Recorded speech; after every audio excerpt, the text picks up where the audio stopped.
এবার নজর রাখবো যে গুরুত্বপূর্ণ খবরের দিকে। দীর্ঘ 6 ঘন্টা পেরিয়ে যাওয়ার পর অবশেষে শেখ শাহজাহানের বাড়ি থেকে বেরোলেন সিবিআইয়ের আধিকারিকরা। যদিও শেখ শাহজাহান ঘনিষ্ঠ শফিকুলের বাড়িতে এখনো পর্যন্ত রয়েছেন সিবিআইয়ের আধিকারিকরা। আপনাদের জানিয়ে রাখি, আজ সকাল থেকেই শেখ শাহজাহানের সন্দেশখালীর বাড়িতে পৌঁছয় সিবিআইয়ের আধিকারিকরা এবং সেখানেই তল্লাশি অভিযান চালান তারা। মূলত বর্তমানে সিবিআইয়ের হেফাজতেই রয়েছে শেখ শাহজাহান এবং আজই 6 ঘন্টা পর শাহজাহানের বাড়ি থেকে ইতিমধ্যেই যেমন জানা যাচ্ছে বেরিয়েছেন সিবিআই আধিকারিকরা।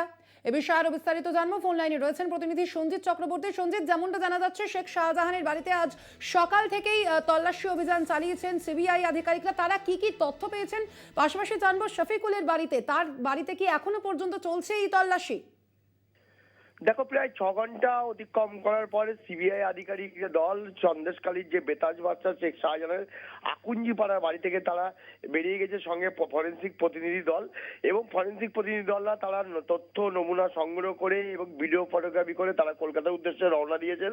এবং যে সিবিআই প্রতিনিধি দল ইতিমধ্যে বেরিয়ে গেছে, তারা কিন্তু ফের শাহজাহান ঘনিষ্ঠ শফিকুল মোল্লা, অর্থাৎ সরবেরিয়ার যে ডুগরি পাড়া রয়েছে শফিকুল মোল্লা, তার বাড়িতে রয়েছে। ইতিমধ্যে বেশ কিছু নথি তারা খোঁজার চেষ্টা করছে। তুমি জানো, গত 55 দিন শেখ শাহজাহান কোথায় ছিল, কোন দ্বীপে ছিল, কাদের সঙ্গে ফোনে কথা বলেছে, একাধিক সূত্র কিন্তু সিবিআই আধিকারিকরা তারা নিজেদের কাছে পেতে চাইছে। যার কারণে ইতিমধ্যে তার মোবাইল ফোনে যেমন ডাটা পরীক্ষা করে যেমন শেখ শাহজাহানের ঘনিষ্ঠদের বাড়িতে তল্লাশি করছে একের পর এক, কখনো দক্ষিণ 24 পরগনার ক্যানিং এর হামিদপুরে, আবার কখনো সন্দেশখালীর সরবেরিয়ার ডুগরিপাড়া এতে শফিকুল মোল্লার বাড়িতে, এবং কখনো দিনোর শেখের বাড়িতে।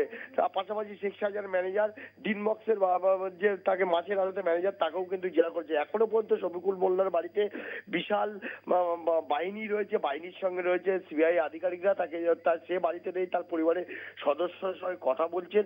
এবার যেটা তথ্য যেটা জানা যাচ্ছে, কিছু ঘনিষ্ঠর ফোন নম্বর পাওয়া গেছে, ঘনিষ্ঠদের নাম পরিচয় ঠিকানা সিবিআই জোগাড় করেছে, তথ্য সংগ্রহ করেছে। পাশাপাশি মোবাইল ফোনের ডাটায় বেশ কিছু নাম উদ্ধার করেছে। সেই নামের লিস্ট তালিকা ধরে ধরে একের পর এক যে শাহজাহান ঘনিষ্ঠ তার বাড়িতে তল্লাশি শুরু করেছে। বিশেষ করে সিবিআই আধিকারিকরা বেশ কয়েকজনের বাড়িতে গেলে তার পরিবারের গার্জেন বাড়িতে না থাকলে পরিবারের অন্যান্য সদস্যদের সঙ্গে কথা বলে। বিশেষ করে শফিকুল মোল্লার যে স্কুল, যে বাড়ি লাগোয়া স্কুল রয়েছে, যে সরবেরিয়া বিশেষ করে ডুগরিপাড়া চাইল্ড একাডেমি, সেই চাইল্ড একাডেমি তালা ভেঙেছে স্কুলের বিভিন্ন ঘরে গিয়ে তারা বিভিন্ন তল্লাশি চালায় এবং নথি সংগ্রহ করার চেষ্টা করছে। এখনো পর্যন্ত সিবিআই সূত্রে যে খবর, সেই খবর যে বেশ কিছু নাম ও পরিচয় পাওয়া গেছে। 5ই জানুয়ারি যেভাবে ইডি আধিকারিকরা আক্রান্ত হয়েছিল, যেভাবে বেআইনি জমায়েত হয়েছিল, শেখ শাহজাহানের মোবাইল ফোনের যে ডাটা পরীক্ষা করে যেটুকু পাওয়া গেছে, সেই তাদের নাম ও পরিচয় জানতে পেরেছে সিবিআই তদন্তকারীরা এবং ধাপে ধাপে সেই নাম ও তালিকা নিয়ে তাদের বেছে বেছে তার বাড়িতে তল্লাশি শুরু করেছে। ইতিমধ্যে জানো, এই ঘটনায় সরবেরিয়া থেকে একজনকে আটক করেছে, তাকে কলকাতায় নিয়ে যাওয়া হয়েছে সিবিআই। এবং তার চার দোকানে বসেছিল, তাকে জিজ্ঞাসাবাদ করতেই সঙ্গে সঙ্গে তাকে আটক করে তাকে নিয়ে চলে যায়।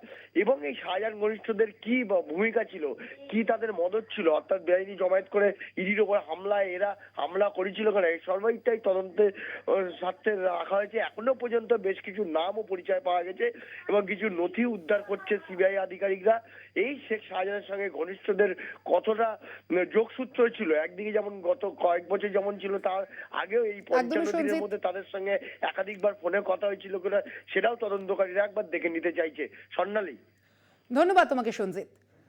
আমাদের জানিয়ে রাখি, দীর্ঘ 6 ঘন্টা টানা তল্লাশি অভিযানের পর শেখ শাহজাহানের বাড়ি ছাড়ল সিবিআই আধিকারিকরা। তবে এখনো পর্যন্ত যেমনটা জানা যাচ্ছে, শাহজাহান ঘনিষ্ঠ শফিকুলের বাড়িতে রয়েছেন সিবিআই আধিকারিকরা।